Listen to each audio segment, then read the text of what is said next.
Hello and welcome to another U10 mini lesson where I attempt to explain, clarify, expand, or bring clarity or anything else to something drumming related in 10 minutes or less. The goal is definitely 10 minutes.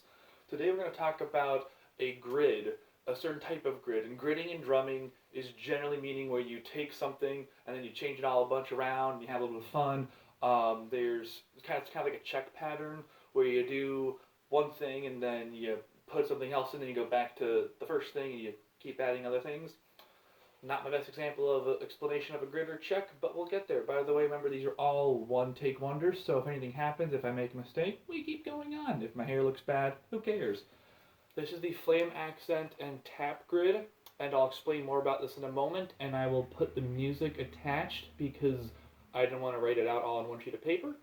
So, basically what it is it's done in 4/4.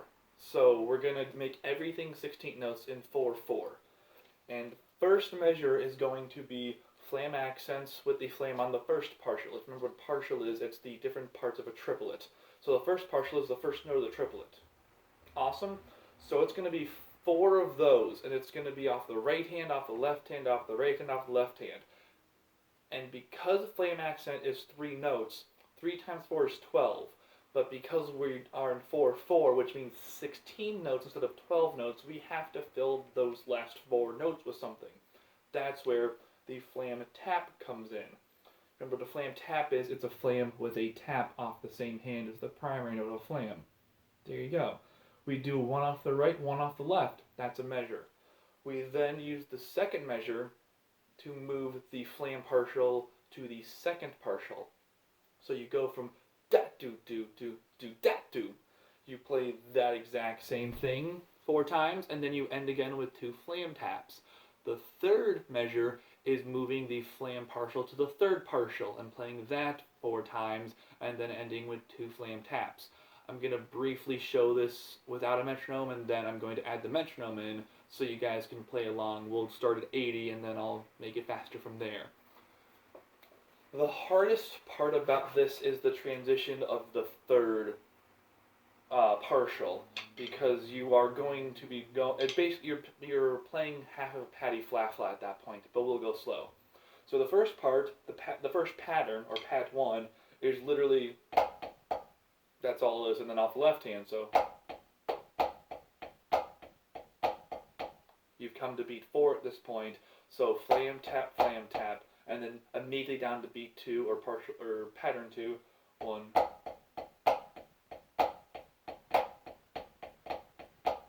Alright, then immediately down to pattern number 3.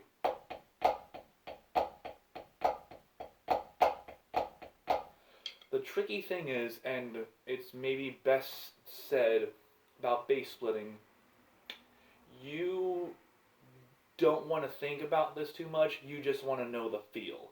Because I know a lot of people will think 1, 2, 3, 1, 2, 3, 1, and then as soon as you hit the second part where the Flam is not on the first partial, you can mess up and think differently. So really just go off the feel of it. If you want to, you can think 1, 2, 3, 1, 2, 3, 1, 2, 3, 1, 2, 3, 1, 2, 1, 2, 1, 2, 3, 1, 2, 3, 1, 2, 3, 1, 2, 3, 1, 2, 1, 2, 1. You can do that. I think sometimes it's better to get the feel in, because you have to, your brain is going to be thinking a lot of, okay, 3 plus 3 plus 3 plus 3 is 12 plus 4. There we go, boom. Plus add the Flam, and then, I mean, we can expand on it from there. I'm not going to right now.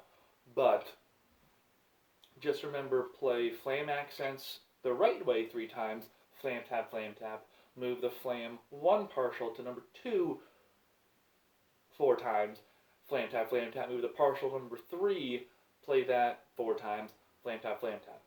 Alright, I think I said the first one wrong, but play it where you're supposed to play it. So, I'm going to add the metronome in. I'm at 80 right now. So, we're in 4/4, but because this is a triplet, I talked earlier about duple and triple. The metronome and we are going to be playing in duple, so da, da, da, da, or da, da, da, da. 1 E and a 2 E and a 3 E and a 4 E and a 1 2 3 4 1 2 3 4 1 2 3 4 1 2 3 4. Unfortunately, Flam accents, another reason why we have to add this little extra beat of flam tap, flam accents are triple. So you've got duple plus triple. So I'll actually just play how it should sound with just the flams. So 1, 2, 3, 4.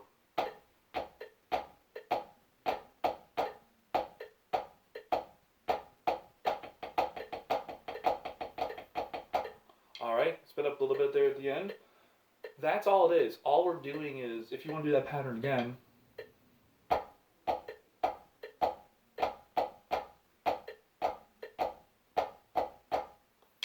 that's all we're doing. And then we're adding the taps in between all of those flams. I like this the most because it's at the most simple, basic, and you have every single note's accounted for. So let's play it. All the patterns, and then after pattern 3, I'm going to play pattern 1 one more time.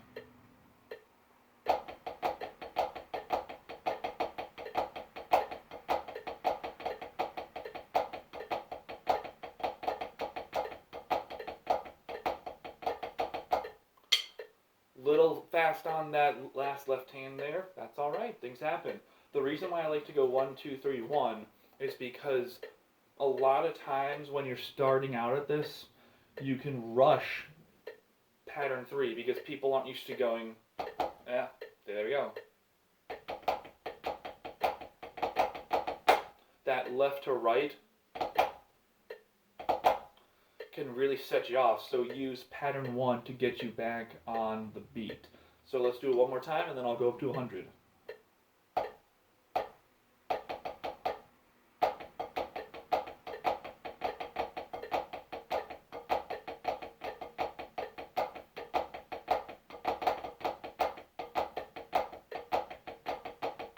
Alright, let's go up to 100 now.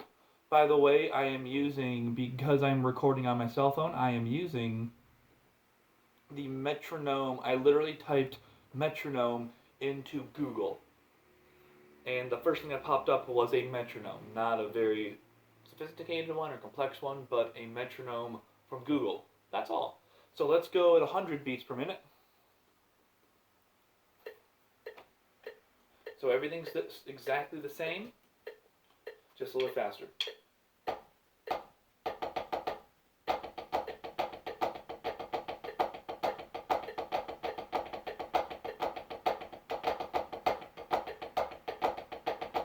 Alright, so I made 2 mistakes there. One was during pattern number 2, during the transition to flam taps, and this is one of the reasons why I love this exercise, my flams didn't come out very well, and I think you heard that.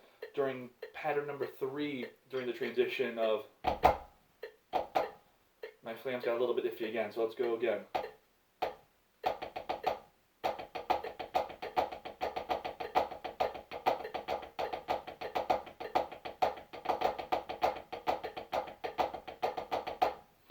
One of the things that's going to trip you up a little bit is we're going to play a flam inverted tap in pattern 2 between this and this. So it'll be,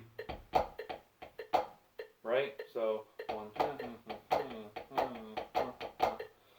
we'll cover flam invert taps in a different session, but basically all you're doing is literally flam, left, flam, or flam, right, flam. So whatever the grace note is on that, that is going to be the tap note. Instead of flam taps are primary tap, flam invert taps are primary grace tap.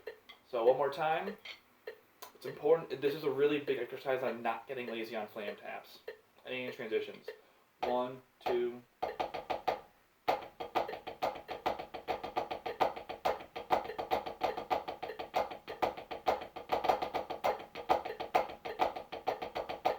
Alright, not bad.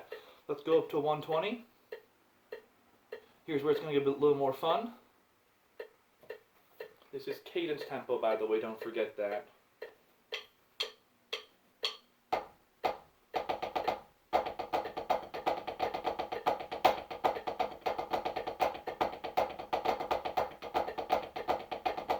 Alright, so my left hand's still a little bit bad on the low ends.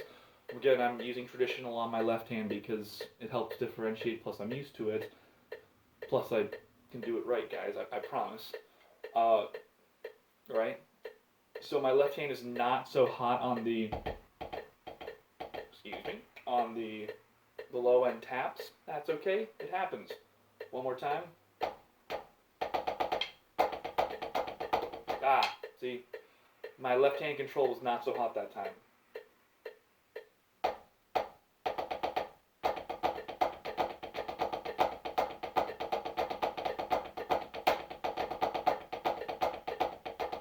Alright, so I completely missed a flam right there, and it was the patty fla fla of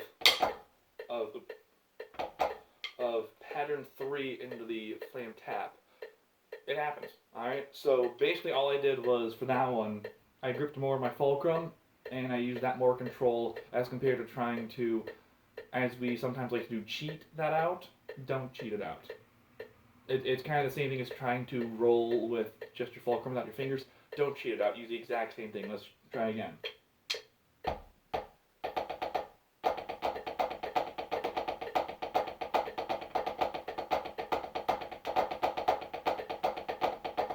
Alright, so I made the third pattern much better, but that flam invert tap, was not there. It's too much the low end again. It didn't work. It slurred itself. So one more time. 1, 2.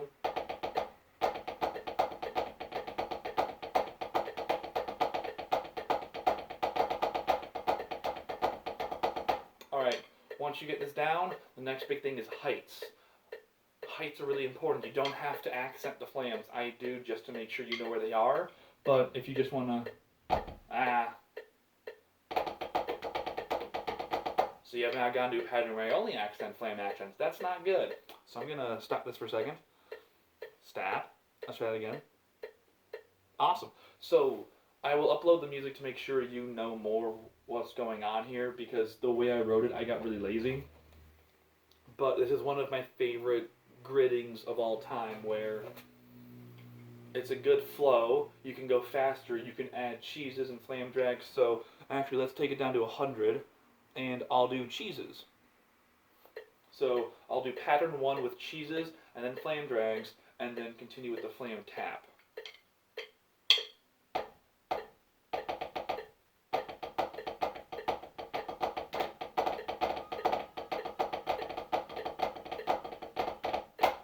See, not so hot on that one. My flame drags are not hot on this one as they should be.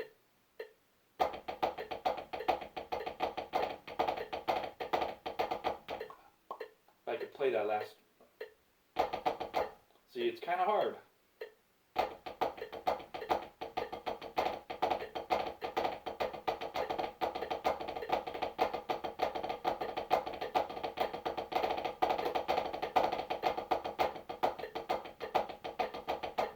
So I did a flam accent, then a cheese, then a flam drag, then a flam 5, and then back to a flam accent. It's really important when you're doing this to play the beginning pattern over again to make sure, because it's the simplest, or it should be the simplest, to make sure you're still on beat and everything else. When you get good at this and you like start catching fire and it's smooth and it's quick and it's fast, it's gonna be beautiful. You're gonna feel like you can't stop, you can't mess up, you can't go slow, like you're going just 1,000 miles an hour. Let's try one more time.